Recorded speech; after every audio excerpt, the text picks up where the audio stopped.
Grandma Julie here today making no-bake fudge cookies. It's a very decadent sweet treat. I've been making it since high school. I first learned of this recipe from my best friend Beth, and we would make it. She came from a very large family, and we would make it, practically eat the whole thing by the spoonful. Of course, she had a ton of brothers and sisters and friends that helped us, so it wasn't too terrible, but you know, we would do this when we were talking about boys and commiserating over boys and just all the things teenagers talk about. So this recipe has great memories, and I continued to make this throughout my life with my kids and grandkids and nieces, and I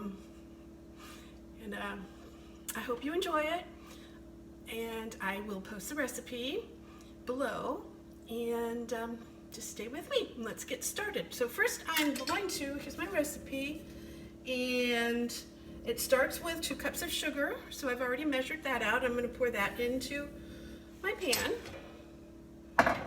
And then 1/2 cup of milk, which I've already measured, and 1/2 cup of cocoa, already measured.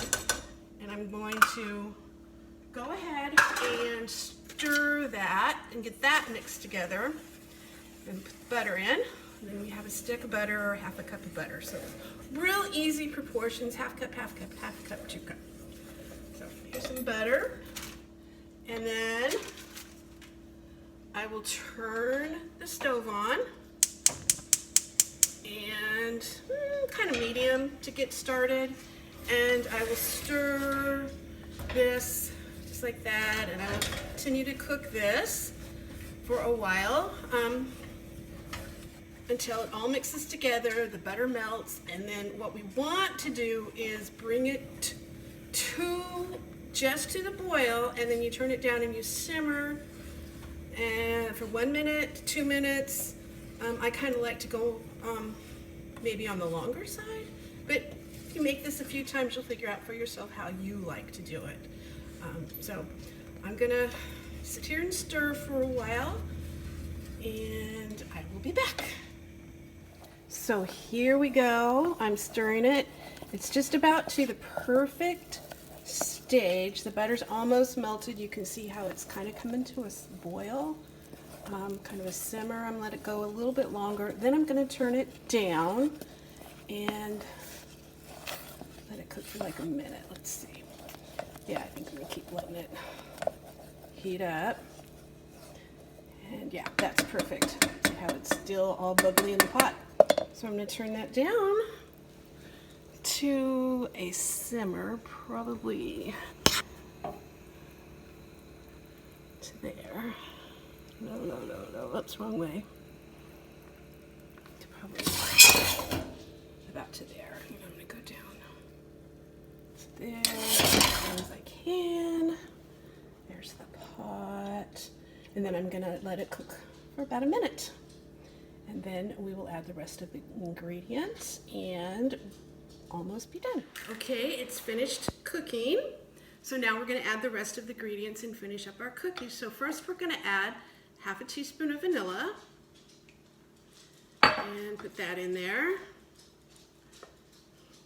And if you can see barely, it bubbles up, and it's always kind of fun to see the bubbles. The kids always like that. So that's something you can do with the kids. And the next is 1/2 cup of peanut butter. So we get that in. Get that all mixed in, get that out.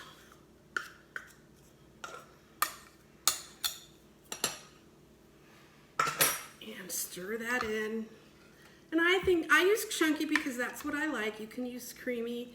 And one of the fun things about this recipe is you can substitute just about anything. So for the butter, you can use coconut oil. You can use pretty much anything that's solid to make and cook it with that. You can use any kind of milk instead of just dairy milk. I prefer dairy milk, so that's what I have. You can add raisins, you can add peanuts, you can just add whatever you want to add to it. You can use whatever nut butter you would like to use. So anyway, so now I've stirred that down and the peanut butter has melted. It's nice and smooth. Now we're going to add 3 cups of oats, and this is another thing. You can substitute with cereal or whatever. Although I think this recipe is perfect, and I don't see why you'd want to mess with perfection, but that's up to you. And just let us know how, if you try it and if you make substitutions, what's your favorite. So you want to add this about a cup at a time, stir it in as you go, just to kind of get it all mixed together well.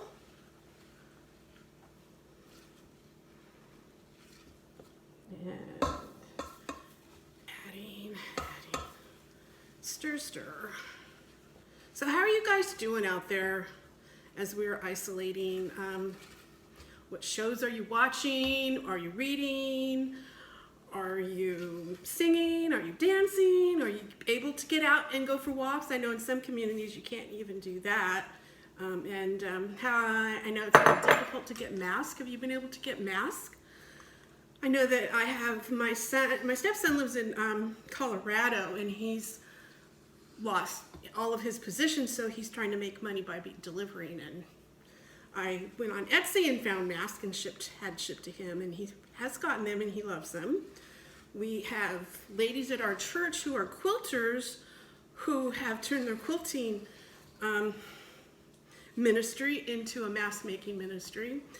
And it's really sad that we don't have the PPE that we need for our population, but I just see it as something really wonderful to see so many people pitching in and helping their community. There's angels among us, and those are the stories I like to hear during these times, because that's what's going to get us through it, is community and being able to reach out to those who are in need, and if you're in need, to be able to say, hey, I need some help. I know in my community we have a Facebook group that sprouted up overnight when this started, and if you have a need, you go there and it's boom, somebody has it. Like I need distilled water, and I guess it's time to go post there that I'm ready for some more, because we have all these needs, and people around here are helping. And I know there are other communities. I saw a Facebook post, and I think it was El Paso, of the freeway completely jammed with cars because there was a food delivery. And I'm not so sure how accurate that is. I didn't fact check, but if it's true, it's heartbreaking. Anyway, okay, I'm done. It's all mixed together, so now we're gonna go to our next step. Ready to finish off the cookies. I have my cookie scoop. I have a cookie sheet that I have covered with parchment paper to clean up a snap. So here we go. So all I'm gonna do is take my cookie scoop and drop cookies on the cookie sheet. And we'll do that for a while. Doesn't take too long. This is something that kids always like to do. This is something to really be doing with the kids. I wish I could be doing these with my grandkids. I miss them so much. But I know that this is for the best, that to stay well is worth all that we're going through. And I'm fortunate in that I have lots of social connections, and I have lots of people I talk to, and I can get out, I can still go for walks. I have my dog with me, so I have some companionship. I have a roommate, so I don't get lonely. So then I talk to my grandkids, not often enough. They're a little too busy.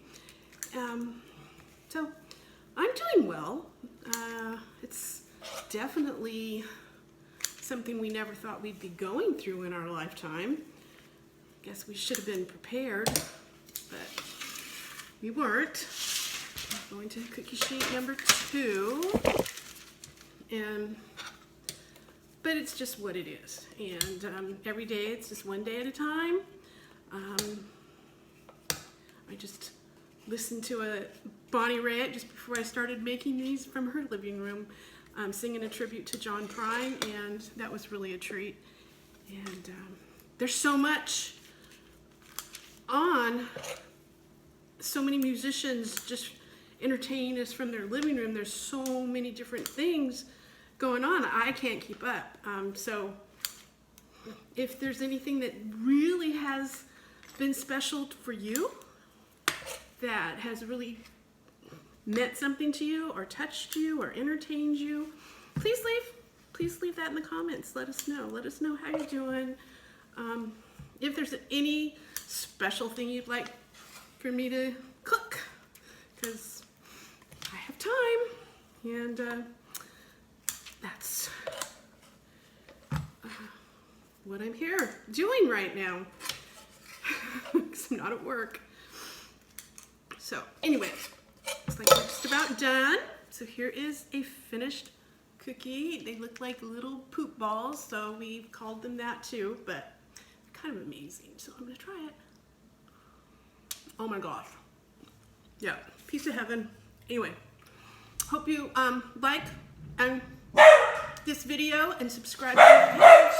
I would appreciate it.